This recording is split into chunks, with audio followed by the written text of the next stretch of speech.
will the mark of the beast be a situation where people knowingly take the mark of the beast, or will it be a situation where people are deceived into taking the mark of the beast? The mark of the beast, so that whole situation is synonymous, is foreshadowed in the book of Daniel with the king of the day, Nebuchadnezzar, who raises up this golden image and says everybody needs to worship the image. Anybody who does not worship the image will basically be thrown into the fiery furnace. Daniel's three friends basically say, no, we are not doing it.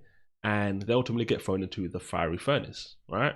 Now, even later in the book of Daniel, we see something similar again. This is where Daniel's thrown into the lion's den, where they basically try and team up against Daniel to get laws to be passed, which basically says you cannot worship any other god, right? And Daniel, obviously, as his custom, he basically opens up his window and basically prays 3 times a day.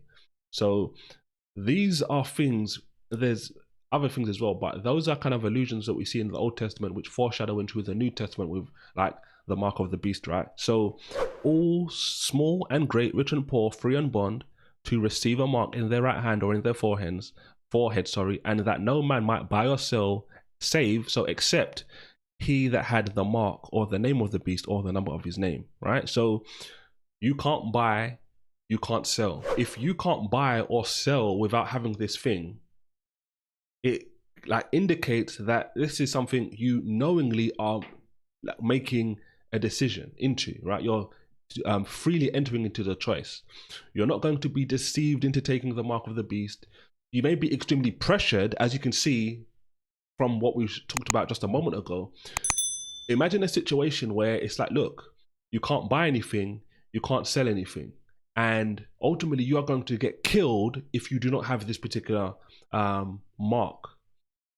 So that is a sign, an act of worship, as a sign of devotion to the beast.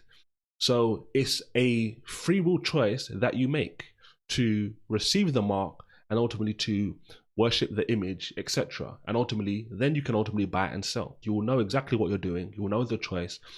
And for some people, it will just come down to, are you willing to suffer, right? There's people that it talks about in Revelation, people who are beheaded, right? People are killed for the testimony of Jesus Christ, who ultimately God will ultimately raise back up, ultimately, right?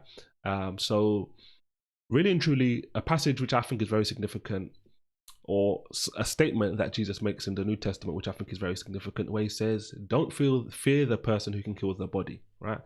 Fear the person who can kill your soul and body in hell. So whatever happens to us in this life is nothing compared to the eternal consequences of the decisions we ultimately make here on earth. So it's not going to be random. It's not going to be something which you just don't know what's happening. It will be freely entered into, just like we saw examples like in Daniel